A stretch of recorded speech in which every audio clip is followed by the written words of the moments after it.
రాయలసీమలో ఎన్నికల పరిస్థితి ఎలా ఉండబోతుంది రిజల్ట్? సో రాయలసీమలో మనకు 42 స్థానాలు మొత్తం ఉన్నాయి. సో ఒక 32 స్థానాలు కంపల్సరీగా జగన్ ఉండడానికి అవకాశాలు ఎక్కువ. ఓకే. సో అంటే మొత్తానికి ఆంధ్రప్రదేశ్ని పోల్చుకుంటే జగన్ గారే అనుకుంటున్నారు. 100% జూన్ 9వ తారీఖు ప్రమాణ స్వీకారం చేస్తున్నారు. సరే, ఇప్పుడు నాకున్న ప్రశ్న ఒకటి ఏంటి అని అంటే, జగన్ గారు 5 సంవత్సరాలు పాలించారు కదా, బానే ఉందా అంతా? ఏమైనా డెవలప్మెంట్ చేశారని మీరు అనుకుంటున్నారా ఆంధ్రప్రదేశ్కి? అంటే ప్రస్తుతం రాజధాని లేదు, ఇవన్నీ కూడా దృష్టిలో పెట్టుకొని అడుగుతున్న క్వశ్చన్ ఇది. రాజధాని లేకుండా చేసింది ఎవరు? నీ స్వలాభం కోసం, నీ రాజకీయ మనుగడ కోసం ఒక ఎమ్మెల్సీని కొని ప్రభుత్వాన్ని పడగొట్టాలనే అజ్ఞానపు సమాచారంతో ఓటు నోటు కేసులో ఉమ్మడి ఆంధ్రప్రదేశ్ను వదిలి నీవు అర్ధరాత్రి హైదరాబాద్కి వచ్చి ఎందుకు రాజధాని లేకుండా చేసావు? రాజధాని డెవలప్మెంట్ అనేటువంటిది ఒక బ్రహ్మ పదార్థం అండి. అంటే డెవలప్మెంట్ మీ దృష్టిలో ఏంటి? 4-5 బిల్డింగులు. అంటే మేము సర్వే చేయడానికి వెళ్ళినప్పుడు ముఖ్యంగా యూత్ చాలా బాధపడుతుంది. అంటే కల్తీ మందులు అని చెప్పేసి, పైగా ఐటీ వాళ్ళు ఇక్కడ హైదరాబాద్ తెలంగాణకు వచ్చి జాబులు చేసుకోవాల్సి వస్తుంది, ఐటీ కంపెనీస్ లేవని చెప్పేసి. అంటే కల్తీ మందు అంటే ప్రభుత్వం మందు తాగమందా? మానుకో నువ్వు. అవును, అంటే మానుకోరని తెలుసు. నా ముందు ఒక బాటిల్ పెట్టండి, 10 మందిని తాగించండి, నేను చూస్తూనే కూర్చుంటాను. సెల్ఫ్ కంట్రోల్ ఉండాలి కదా. అవును, మీరు అభివృద్ధి అన్నారు, కంపెనీస్ అన్నారు, మీరే చదువుకున్నారు. నా గురించి వద్దండి. సో ఫర్ సపోజ్ మీరు ఒక ఐటీ చదువుకున్నారు, మీ స్టార్టింగ్ శాలరీ ఎంత ఉంటుందండి? 25. అంత కూడా లేదు, 15 నుంచి 25,000.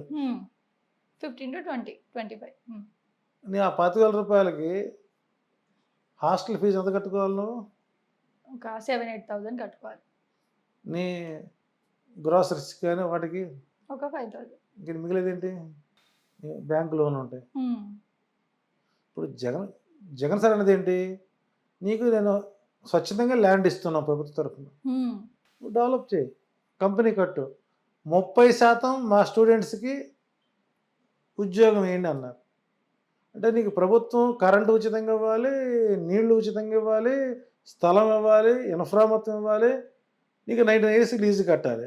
కానీ మా పిల్లలు మాత్రం 30% పిల్లలకి ఉద్యోగాలు మాత్రం ఇవ్వు. హైదరాబాద్లో ఎన్ని ఐటీ కంపెనీస్ ఉంటాయి? సుమారు 200 ఉంటాయా? 2,000 ఉంటాయి. ఈ 2,000లో తెలుగు విద్యార్థులు ఎంతమంది పనిచేస్తున్నారు? 1% పనిచేస్తున్నారు. వాళ్ళు ఏ క్యాడర్లో ఉన్నారు? HR దాకా కూడా పోటలు అవ్వాలి. మరి ఇక్కడ అభివృద్ధి అయితే అమెరికాకి ఎందుకు వెళ్తున్నారు ఉద్యోగాలకి? ఎంఎస్కి అమెరికా ఎందుకు పోతున్నారు? ఇక్కడ ఎడ్యుకేషన్ డెవలప్ అవ్వాలి కదా. అభివృద్ధి అనేటువంటిది ఒక బ్రహ్మ పదార్థం. ఇక్కడ సామాజిక అభివృద్ధి, మనకు పెద్దలు చెప్పారు, ఈశ్వరోమని మనుషులుంటే దేశమే గతి బాగుపడున్నాయి. మన ఇంట్లో పెళ్లి జరుగుతుంది, ఆ పెళ్లిలో మనం ఆనందంగా ఉండాలంటే ఉండాలి, మంచి ఆహారం ఉండాలి, మంచి వస్త్రం ఉండాలి, మంచి ఓపిక ఉండాలి. ఏడుస్తూ పెళ్లి చేస్తే ఉంటుంది చెప్పండి కదా. కాబట్టి ఇక్కడ కేంద్ర ప్రభుత్వాలు డబ్బు సంపాదించి ప్రభుత్వానికి వచ్చే డబ్బుని బడుగు బలహీన పేద వర్గాలకు అంత్యోదయ పథకం కింద ఇవ్వాలి. దాన్ని స్టోర్ చేసుకొని ధనం లేదు కొని. అంటే తెలుగుదేశం పార్టీ ఆంధ్రప్రదేశ్లో రియల్ ఎస్టేట్ వ్యాపారానికి పునాది వేసింది. అదే వాళ్ళు చేసిన అభివృద్ధి. జగన్మోహన్ రెడ్డి ఆకలిగా అన్నం పెట్టాడు, చదువుకోవడానికి చదువు చెప్పించాడు, తినడానికి తిండి పెట్టాడు, కట్టుకోవడానికి బట్ట ఇచ్చాడు, ఉండటానికి ఇల్లు ఇచ్చాడు. సామాన్యుడు కోరుకునే ఇవే. సో కాబట్టి అందుకే సామాజిక అభివృద్ధి అయినటానికి ఇది నిదర్శనం. సో కాబట్టి ఇక్కడ తెలుగుదేశం పార్టీ ఎలక్షన్ పోలింగ్ కానివ్వండి, క్యాంపెయినింగ్ కానివ్వండి పూర్తి స్థాయిలో ఫెయిల్ అయింది. కాబట్టి ఆంధ్రప్రదేశ్లో వైసీపీలో అవకాశాలు ఎక్కువ. సబ్స్క్రైబ్ చేయండి. Please do subscribe to please like, share and subscribe to top Telugu TV. Top Telugu TV. Top Telugu TV.